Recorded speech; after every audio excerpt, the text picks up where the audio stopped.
नमस्कार, जय Hind. All exam guide गुरु का यूट्यूब चैनल आप सभी देख रहे हैं। मेरा नाम है सुजीत पांडे। यहाँ पर आपके लिए जीके के क्वेश्चन लेकर आ गए हैं। ये पिछले 30 साल से बार बार रिपीट हो रहे हैं, तो इनको अच्छे से याद कर लीजिएगा, रट लीजिएगा। करते हैं वीडियो को स्टार्ट। विजयनगर की प्राचीन राजधानी हम्पी ये कहाँ पर स्थित है? आपको पता होगा, विजयनगर बहुत फेमस है। इसकी प्राचीन राजधानी हम्पी इनमें से कहाँ पर स्थित है ये बताना है। तो हम्पी जो है या विजयनगर साम्राज्य कर्नाटक, ऑप्शन नंबर बी यहाँ पर कर्नाटक प्रश्न के लिए बिल्कुल सही आंसर हो जाएगा, में स्थित है। 1026 ईस्वी में प्रसिद्ध सोमनाथ मंदिर पर हमला और लूटपाट किसने की थी?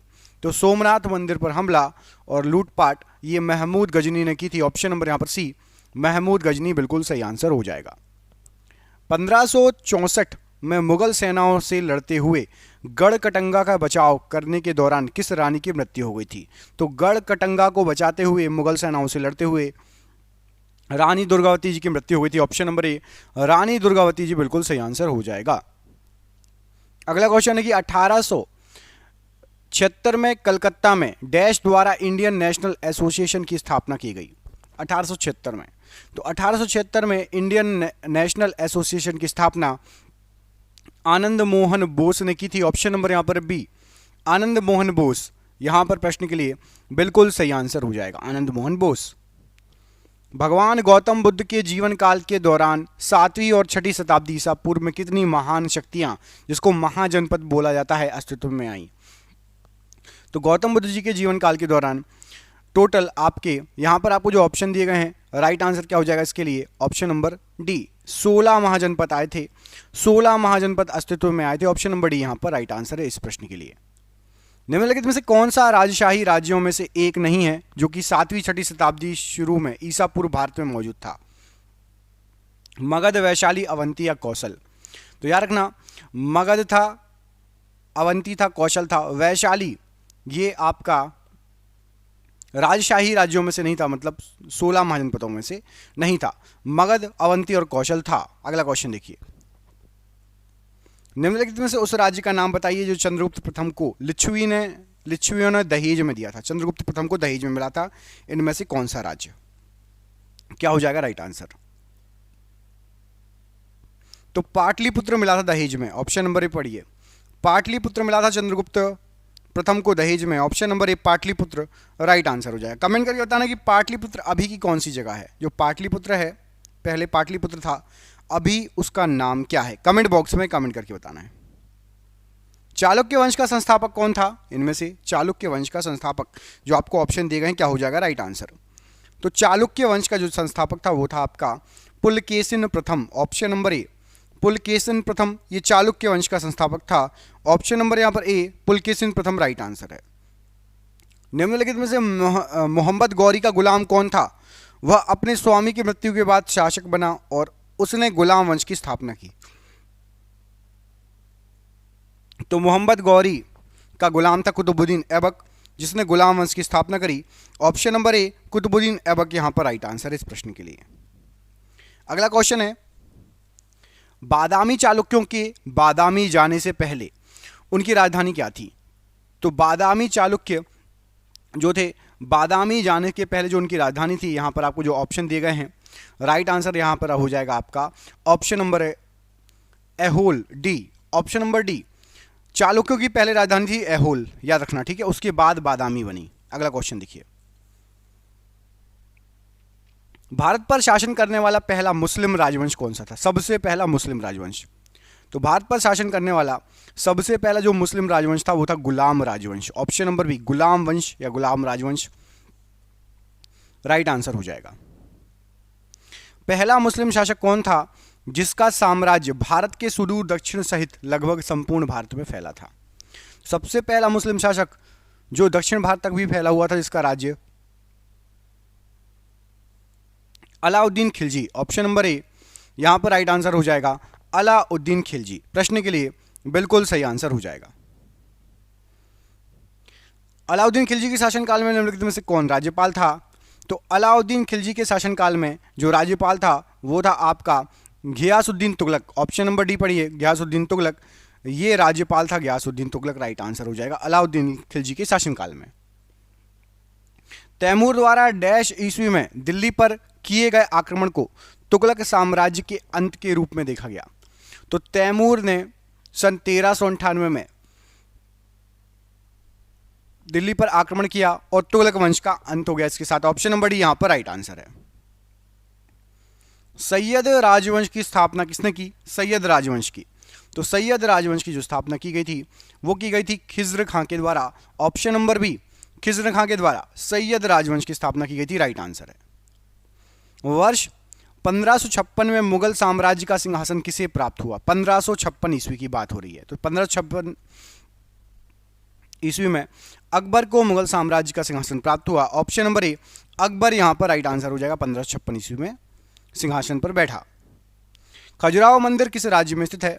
खजुराहो मंदिर, तो खजुराहो जो आपका मंदिर है, प्रसिद्ध मंदिर, ये आपका मध्य प्रदेश राज्य में है। Option number B, Madhya Pradesh राज्य में खजुराहो मंदिर। ऑप्शन नंबर बी यहां पर राइट आंसर हो जाएगा। डैश यूनाइटेड किंगडम से संसद के 7 सदस्यों का एक समूह था जिसे ब्रिटिश भारत के लिए संवैधानिक सुधारों का सुझाव देने के लिए गठित किया गया था। तो यूनाइटेड किंगडम से साइमन कमीशन 7 सदस्यों का समूह आया था। Simon Commission, option number C, Simon Commission यहां पर राइट आंसर हो जाएगा। अगला प्रश्न है, दिल्ली के सिंहासन पर बैठने वाली पहली और एकमात्र मुस्लिम महिला बताइए। तो दिल्ली के सिंहासन पर बैठने वाली पहली और एकमात्र मुस्लिम जो महिला है वो है आपकी रजिया बेगम। ऑप्शन नंबर बी, रजिया बेगम यहां पर राइट आंसर है इस प्रश्न के लिए। वर्ष 1912 में बंगाल प्रेसिडेंसी से बिहार के अलग होने के उपलक्ष्य में दिनांक किस तारीख को संपूर्ण राज्य में बिहार दिवस मनाया जाता है? तो बिहार दिवस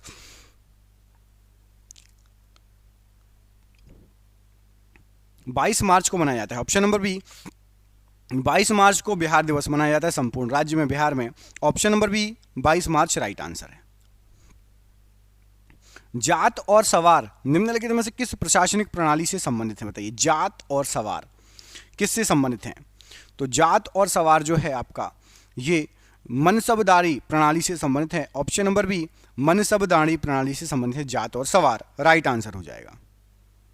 राजस्थान के किस किले में जयमल और कल्ला शूरवीरों के सम्मान में छतरियां बनाई गई थीं जिन्होंने वर्ष 1568 में सम्राट अकबर की घेराबंदी में अपने प्राण त्याग दिए थे? तो राइट आंसर हो जाएगा चित्तौड़गढ़ का किला था, याद रखिएगा चित्तौड़गढ़ का किला।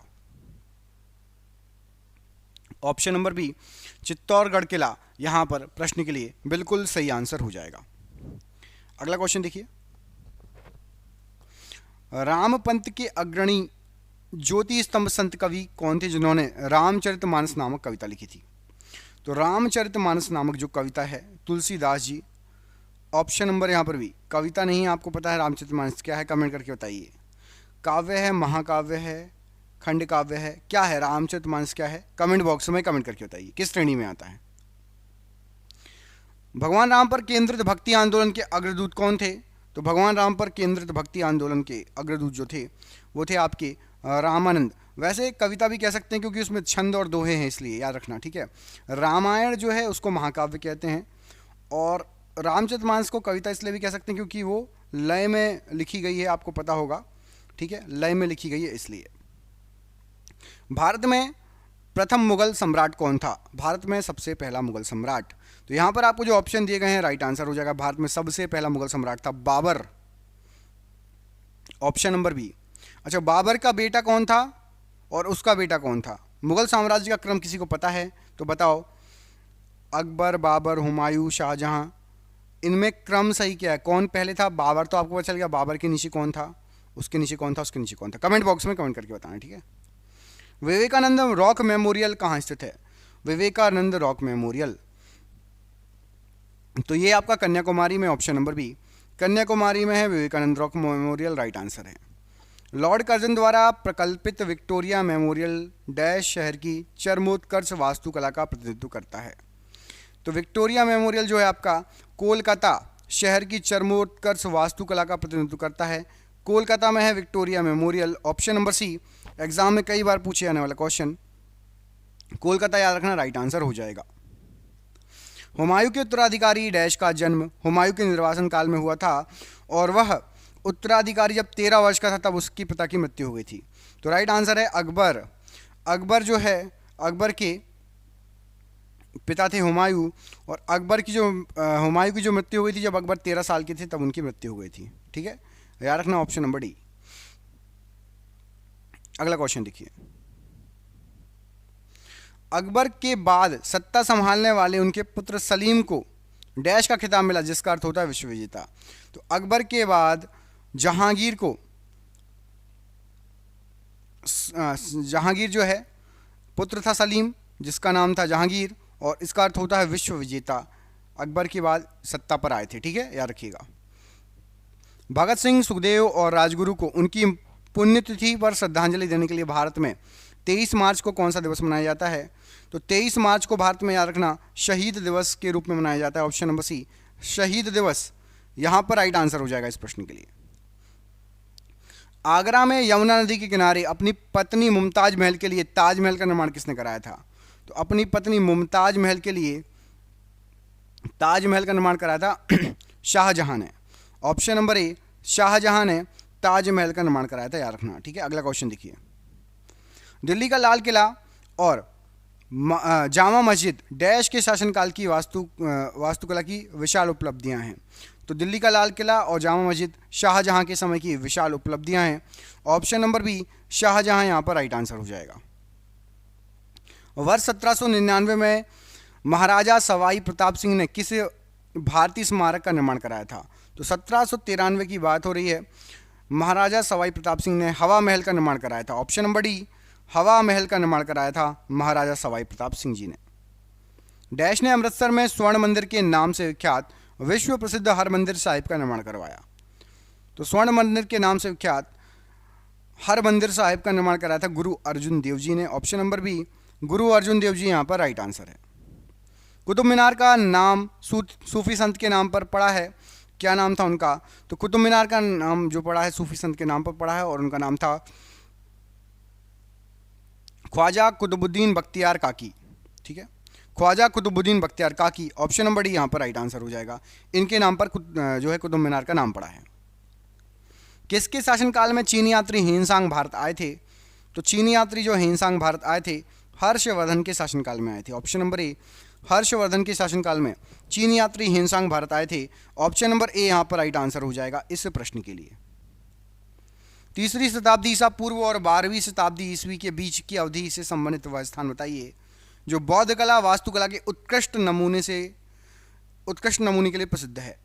तो बौद्ध कला वास्तुकला के लिए उत्कृष्ट नमूने के लिए प्रसिद्ध है Sanchi. Option number B, comment करके बताना सांची किस राज्य में है, मध्य प्रदेश या उत्तर प्रदेश? सांची किस राज्य में पड़ता है? इस प्रश्न का आंसर आपको कमेंट बॉक्स में कमेंट करके बताना है। ठीक है, अगला क्वेश्चन देखिए, ये रहा आपकी स्क्रीन पर। हुमायूं ने अपनी सत्ता को पुनः प्राप्त करने के लिए किस सूरी राजा को हराया था? तो हुमायूं ने अपनी सत्ता को पुनः प्राप्त करने के लिए सिकंदर सूरी को हराया था। Option number B, Sikandar Suri को हराया था हुमायूं ने। ऑप्शन नंबर बी यहां पर राइट आंसर है। सिखों के 10 गुरुओं में से 5वें गुरु कौन थे? तो सिखों के 10 गुरु में से 5वें जो गुरु थे वो थे आपके गुरु अर्जुन देव जी। ऑप्शन नंबर ए, गुरु अर्जुन देव जी बिल्कुल प्रश्न के लिए राइट आंसर है। डैश के शासनकाल में मुगल साम्राज्य क्षेत्र के मामले में अपने चरम पर पहुंचा। तो औरंगजेब के शासनकाल में मुगल साम्राज्य अपने क्षेत्र के मामले में मतलब कितनी जगह पर उनका कब्जा था उस मामले में चरम पर पहुंचा था औरंगजेब के समय, मुगल काल। ठीक है, डैश ने मेहर उन निशा से निकाह किया था जिसे उन्होंने नूर जहां या विश्व ज्योति की उपाधि दी थी। तो नूर जहां या विश्व ज्योति की उपाधि जहांगीर ने दी थी। जहांगीर ने मेहर उन निशा से शादी की थी और उनका नाम नूरजहां रखा था। डैश को वास्तुकार राजा कहा जाता है क्योंकि इनके शासनकाल के दौरान दुनिया ने मुगल साम्राज्य की कला और संस्कृति का एक अनूठा विकास देखा। तो राइट आंसर हो जाएगा वास्तुकार राजा कहा जाता है शाहजहां को। ठीक है, शाहजहां को वास्तुकार का राजा कहा जाता है। ऑप्शन नंबर सी बिल्कुल सही आंसर हो जाएगा। नवाब सुजाउद्दौला के एक बगीचे के बीच में स्थापित सफदरजंग के मकबरे का निर्माण कराया गया है। ये किस राज्य में है? सफदरजंग का मकबरा। तो सफदरजंग का मकबरा सुजाउद्दौला के एक बगीचे में स्थापित है और ये है आपका दिल्ली में। ऑप्शन नंबर सी, दिल्ली में है सफदरजंग का मकबरा। Option number C right answer है। लगभग 50 वर्ष शासन करने के पश्चात किसकी मृत्यु 1605 में हुई थी? उसे आगरा से बाहर सिकंदरा में दफनाया गया था। तो याद रखना, आगरा से बाहर सिकंदरा में अकबर को दफनाया गया है। लगभग 50 साल अकबर ने शासन किया था। ऑप्शन नंबर ए, अकबर यहाँ पर राइट आंसर है। सिकंदरा में इनको दफनाया गया था। सारनाथ में स्थित डैश स्तूप का निर्माण महान मौर्य सम्राट अशोक ने किया था। यह भारत में स्थित प्रमुख बौद्ध संरचनाओं में से एक है। तो सारनाथ में स्थित स्तूप है आपका धमेक स्तूप। ऑप्शन नंबर डी पढ़िए। धमेक स्तूप ये सारनाथ में प्रसिद्ध स्थित स्तूप है, जिसका निर्माण महान मौर्य सम्राट अशोक ने करवाया था। महात्मा गांधी जी ने किस वर्ष में नेटल भारतीय Congress Natal Indian Congress NIC का गठन किया? तो महात्मा गांधी जी ने NIC का गठन किया था 1894 में। ऑप्शन नंबर सी पढ़िए, 1894। प्रथम एंग्लो वर्मी युद्ध का अंत किस पर हस्ताक्षर करने के बाद हुआ? तो एंग्लो वर्मी युद्ध का अंत हुआ था यंडाबो की संधि के बाद। यंडाबो की संधि के बाद एंग्लो वर्मी का युद्ध समाप्त हुआ था हस्ताक्षर करने के बाद। रोलेट एक्ट की प्रतिक्रिया के रूप में डैश को राष्ट्रीय अपमान दिवस के रूप में आयोजित किया गया था। तो रोलेट एक्ट की प्रतिक्रिया के रूप में राष्ट्रीय अपमान दिवस 6 अप्रैल 1919 को मनाया गया था। ऑप्शन नंबर यहाँ पर ए, 6 अप्रैल 1919। ऑप्शन नंबर ए यहाँ पर राइट आंसर है। हिंदुस्तान सोशलिस्ट रिपब्लिकन एसोसिएशन का गठन डैश वर्ष में अंग्रेजों को उखाड़ फेंकने के उद्देश्य से किया गया। तो HRA का जो गठन किया गया था वो किया गया था 1928 में। ऑप्शन नंबर डी पढ़िए, 1928 यहाँ पर राइट आंसर हो जाएगा इस प्रश्न के लिए। 1920 का खिलाफत आंदोलन डैश के खिलाफ किए गए अन्याय के विरुद्ध एक विरोध के रूप में आयोजित किया गया था। तो 1920 का खिलाफत आंदोलन तुर्की के खिलाफ किए गए अन्याय के विरुद्ध एक विरोध के रूप में किया गया था। अगला क्वेश्चन, मिशनरीज ऑफ चैरिटी की संस्थापक मदर टेरेसा का जन्म कब हुआ? तो मदर टेरेसा जी का जन्म हुआ था आपका 26 अगस्त 1910। ऑप्शन नंबर डी यहाँ पर राइट आंसर है। किस वर्ष में ईस्ट इंडिया कंपनी को पूर्व और दक्षिण पूर्व एशिया और भारत के साथ व्यापार के दोहन के लिए निगमित किया गया था? तो याद रखना, ईस्ट इंडिया कंपनी को सन 1600 में पूर्व और दक्षिण पूर्व एशिया और भारत के साथ व्यापार के दोहन के लिए निगमित किया गया था सन 1600 ईस्वी। भारत में सिपाही विद्रोह की शुरुआत कहाँ से हुई थी? तो भारत में सिपाही विद्रोह इसकी शुरुआत हुई थी आपकी मेरठ से। ऑप्शन नंबर डी, मेरठ से सिपाही विद्रोह की शुरुआत हुई थी, राइट आंसर हो जाएगा। अगला क्वेश्चन देखिए। अगले क्वेश्चन में पूछा गया आपसे कि असम में अंग्रेजों की कर नीतियों के खिलाफ किस वर्ष में पथारू घाट किसान विद्रोह हुआ था? पठारू घाट किसान विद्रोह। तो पथारू घाट किसान विद्रोह जो हुआ था ये आपका हुआ था 1894 में। ऑप्शन नंबर सी, 1894 में हुआ था पठारू घाट किसान विद्रोह। वास्को डी गामा किस वर्ष कालीकट या कोझिकोड में आया था? तो वास्को डी गामा कालीकट या कोझिकोड में आया था 1498 में। ऑप्शन नंबर यहाँ पर डी, 1498 राइट आंसर हो जाएगा। तनाख किस धर्म संप्रदाय का एक पवित्र ग्रंथ है? तो तनाख नाम का ग्रंथ यहूदी धर्म का एक पवित्र ग्रंथ है। ऑप्शन नंबर ए, यहूदी धर्म का एक पवित्र ग्रंथ है, राइट आंसर हो जाएगा। अगला क्वेश्चन देखिए। इसमें पूछा गया आपसे निम्नलिखित में से किसे सिंधु घाटी सभ्यता का एक बंदरगाह शहर, सिंधु घाटी सभ्यता का एक बंदरगाह शहर कौन सा था, आपको ये बताना है। तो सिंधु घाटी सभ्यता का एक बंदरगाह शहर यहाँ पर जो ऑप्शन दिए गए लोथल। ऑप्शन नंबर सी पढ़िए, ये सिंधु घाटी सभ्यता का एक बंदरगाह शहर था लोथल। ऑप्शन नंबर सी यहाँ पर राइट आंसर है। डैश ने गंगेकोड चोला या गंगा नदी के विजेता की उपाधि प्राप्त की? तो गंगेकोड चोला या गंगा नदी का विजेता राजेंद्र चोल प्रथम के द्वारा यह प्राप्त किया गया था। Option number C, Rajendra Chola प्रथम, राइट आंसर हो जाएगा। गोवा की लड़ाई किस वर्ष लड़ी गई थी? तो जो गोवा की लड़ाई हुई थी ये आपकी 1510 ईस्वी में लड़ी गई थी। ऑप्शन नंबर सी, 1510 ईस्वी में गोवा की लड़ाई लड़ी गई थी। अगला क्वेश्चन देखिए। भारत के उत्तर पूर्वी भाग में त्रिपुरा की पूर्व रियासत पर किस वंश का शासन था? त्रिपुरा की पूर्व रियासत पर किस वंश का शासन था? तो त्रिपुरा की जो पूर्व रियासत थी उस पर माणिक्य वंश का शासन था। ऑप्शन नंबर डी, माणिक्य वंश, राइट आंसर हो जाएगा। द्वितीय विश्व युद्ध के दौरान कोहिमा और इम्फाल की लड़ाई किस वर्ष में लड़ी गई? तो कोहिमा और इम्फाल की जो लड़ाई लड़ी गई थी 1944 में लड़ी गई थी। ऑप्शन नंबर ए 1944 में कोहिमा और इम्फाल की लड़ाई लड़ी गई थी।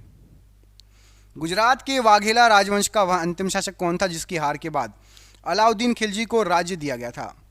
तो गुजरात के वाघेला राजवंश का अंतिम शासक था आपका, यहाँ पर जो ऑप्शन दिए गए हैं, Karandev. Option number D, Karandev आखिरी शासक था वाघेला राजवंश का, याद रखना, ठीक है। हार के बाद अलाउद्दीन खिलजी को राज्य दे दिया गया था। वर्ष डैश में मराठों द्वारा ब्रिटिशों को किए गए आत्मसमर्पण से मराठा साम्राज्य का अस्तित्व समाप्त हो गया, जिससे तीसरा एंग्लो मराठा युद्ध भी समाप्त हो गया था।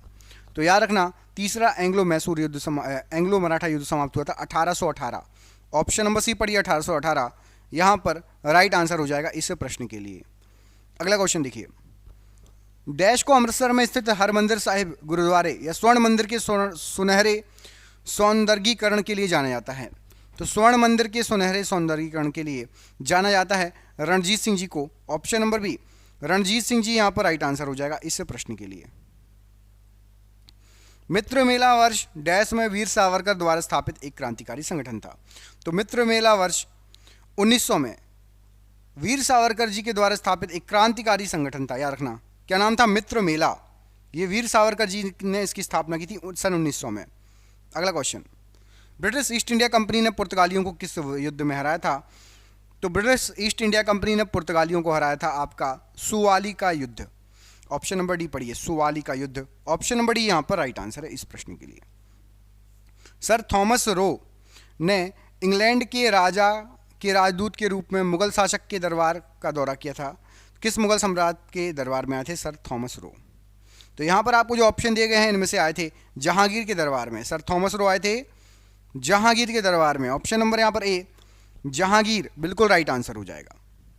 बिहार को बंगाल प्रेसिडेंसी से पृथक किए जाने के उपलक्ष्य में बिहार दिवस प्रतिवर्ष कब मनाया जाता है? तो बिहार दिवस प्रतिवर्ष मनाया जाता है आपका 22 मार्च को। ऑप्शन नंबर सी, 22 मार्च को प्रतिवर्ष बिहार दिवस मनाया जाता है, राइट आंसर है।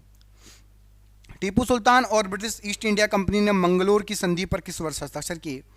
तो मंगलोर की संधि पर हस्ताक्षर हुए 1784 में। ऑप्शन नंबर बी, 1784 में मंगलोर की संधि पर हस्ताक्षर हुए, राइट आंसर है। अफीम युद्ध अंग्रेजों और किसके बीच लड़े गए थे? तो अफीम युद्ध लड़ा गया था अंग्रेजों और चीन के बीच। ऑप्शन नंबर डी, अफीम युद्ध हुआ था अंग्रेज और चीन के बीच। ऑप्शन नंबर डी यहां पर राइट आंसर है। अलीगढ़ आंदोलन किसके द्वारा शुरू किया गया था? अलीगढ़ आंदोलन, तो अलीगढ़ आंदोलन सैयद अहमद खान के द्वारा शुरू किया गया था। Option number D, Syed Ahmed Khan के द्वारा अलीगढ़ आंदोलन शुरू किया गया था। सुरेंद्रनाथ बनर्जी और आनंद मोहन बोस ने 1876 में बंगाल में किसकी स्थापना की? तो सुरेंद्रनाथ बनर्जी और आनंद मोहन बोस ने 1876 में इंडियन एसोसिएशन की स्थापना की थी। ऑप्शन नंबर ए, इंडियन एसोसिएशन यहां पर राइट आंसर है। कन्नौज की लड़ाई कब लड़ी गई थी? कन्नौज की लड़ाई, तो कन्नौज की जो लड़ाई लड़ी गई थी 1540 में लड़ी गई थी। ऑप्शन नंबर बी, 1540 में कन्नौज की लड़ाई लड़ी गई थी, राइट आंसर हो जाएगा। निम्नलिखित में से किस स्थान पर वॉडियार राजवंश का शासन था? वॉडियार राजवंश का शासन था, तो यहां पर राइट आंसर हो जाएगा वॉडियार राजवंश का शासन था Mysore. Option number D, Mysore में वॉडियार राजवंश का शासन था, बिल्कुल राइट आंसर हो जाएगा इस प्रश्न के लिए। तुकारोई की लड़ाई कब लड़ी गई बताइए? तुकारोई की लड़ाई, तो तुकारोई की लड़ाई जो लड़ी गई 1575 में लड़ी गई थी। ऑप्शन नंबर डी, 1575 में तुकारोई की लड़ाई लड़ी गई थी। निम्नलिखित भारतीयों में से कौन जापान में डार्टिगटन हॉल स्कूल के संस्थापकों में से एक था? तो डार्टिगटन हॉल स्कूल के संस्थापकों में से एक थे रविन्द्रनाथ टैगोर जी। ये स्कूल जापान में स्थापना की गई थी इसकी। Option number D, Rabindranath Tagore ji बिल्कुल राइट आंसर है। भारत के किस राज्य पर अहोम वंश का शासन था? तो अहोम वंश का जो शासन था, यहां पर आपको जो ऑप्शन दिए गए हैं राइट आंसर क्या हो जाएगा इसके लिए? राइट आंसर है असम। ऑप्शन नंबर ए, असम में अहोम वंश का शासन था। ऑप्शन नंबर ए यहां पर राइट आंसर है। निम्नलिखित में से अवध का अंतिम नवाब कौन था बताइए? अवध का अंतिम नवाब, यहां पर आपको जो ऑप्शन दिए गए हैं उसमें से अवध का आखिरी नवाब था Wajid Ali Shah. Option number D, Wajid Ali Shah Awadh का आखिरी नवाब था, अंतिम नवाब था। ऑप्शन नंबर डी यहां पर राइट आंसर है। सारागढ़ी की लड़ाई किस वर्ष में लड़ी गई? तो सारागढ़ी की लड़ाई 97 में लड़ी गई, ऑप्शन नंबर बी 1897 में सारागढ़ी की लड़ाई लड़ी गई। मंगलोर की संधि पर ब्रिटिश ईस्ट इंडिया कंपनी और किसके बीच हस्ताक्षर किए गए? तो मंगलोर की संधि पर जो हस्ताक्षर हुए थे टीपू सुल्तान और ब्रिटिश ईस्ट इंडिया कंपनी के बीच में हुए थे, option number B Tipu Sultan और ब्रिटिश ईस्ट इंडिया कंपनी। सम्राट अकबर के दरबार में टोडरमल क्या थे? तो सम्राट अकबर के यदि आप दरबार में देखेंगे तो जो टोडरमल थे वो थे वित्त मंत्री, ऑप्शन नंबर डी टोडरमल एक वित्त मंत्री थे, राइट आंसर हो जाएगा। बी आर अम्बेडकर स्वतंत्र भारत के पहले डैश मंत्री थे? तो बी आर अम्बेडकर स्वतंत्र भारत के सबसे पहले कानून मंत्री थे, ऑप्शन नंबर सी स्वतंत्र भारत के सबसे पहले कानून मंत्री थे, राइट आंसर हो जाएगा। जब हार निश्चित हो जाती है तो पुरुषों को शाका या शक नामक एक अनुष्ठान कराना होता है जो कि उनकी अंतिम लड़ाई थी जिससे वे वापस नहीं आ सके। तो यदि हार निश्चित हो जाती है तो पुरुषों, राजपूत पुरुषों को, याद रखना राजपूत में ये चलता था कि एक शाका या शक नाम का एक अनुष्ठान कराना होता है जो कि उनकी अंतिम लड़ाई थी जिससे वे वापस नहीं आ सके। डैश ने आगरा को अपने साम्राज्य की राजधानी बनाया था? तो आगरा को अपने साम्राज्य की राजधानी बनाया था सिकंदर लोधी ने, option number C Sikandar Lodi ने आगरा को अपने साम्राज्य की राजधानी बनाया था। डैश शासकों ने खजुराहो में अपनी धार्मिक राजधानी स्थापित की थी? तो खजुराहो में अपनी धार्मिक राजधानी चंदेल शासकों ने स्थापित की थी, ऑप्शन नंबर बी चंदेल शासक यहां पर इस प्रश्न के लिए बिल्कुल सही आंसर हो जाएगा। अगला क्वेश्चन देखिए, चौसा की लड़ाई हुमायूं और शेर शाह सूरी के बीच में 26 जून को लड़ी गई थी, सन क्या था? 26 जून और सन क्या था आपको बताना है। चौसा की लड़ाई, तो चौसा की लड़ाई जो लड़ी गई थी 26 जून और सन था आपका 1539, ऑप्शन नंबर यहाँ पर भी 1539 राइट आंसर है। सुगौली संधि ब्रिटिश और किसके बीच में हुई थी? तो सुगौली संधि ब्रिटिश और गोरखा के बीच में हुई थी, ऑप्शन नंबर ए ब्रिटिश और गोरखा राइट आंसर है। प्रथम आंग्ल सिख युद्ध के दौरान भारत के गवर्नर जनरल बताइए। तो सबसे पहले आंग्ल सिख युद्ध के दौरान भारत के गवर्नर जनरल थे आपके Lord Hardinge, option number A Lord Hardinge यहाँ पर राइट आंसर है। स्वामी दयानंद सरस्वती का पैतृक नाम क्या था? तो स्वामी दयानंद सरस्वती जी का पैतृक नाम था मूल शंकर, ऑप्शन नंबर डी मूल शंकर यहाँ पर राइट आंसर हो जाएगा स्वामी दयानंद सरस्वती जी का पैतृक नाम। रानी नायकी देवी को उस महिला के रूप में याद किया जाता है जिन्होंने वर्ष 1178 में किसको हराया था? तो रानी नायकी देवी जी ने 1178 में मोहम्मद गौरी को हराया था, option number C Mohammad Ghori को हराया था, राइट आंसर है। भारत में स्वदेशी आंदोलन डैश के दौरान शुरू हुआ?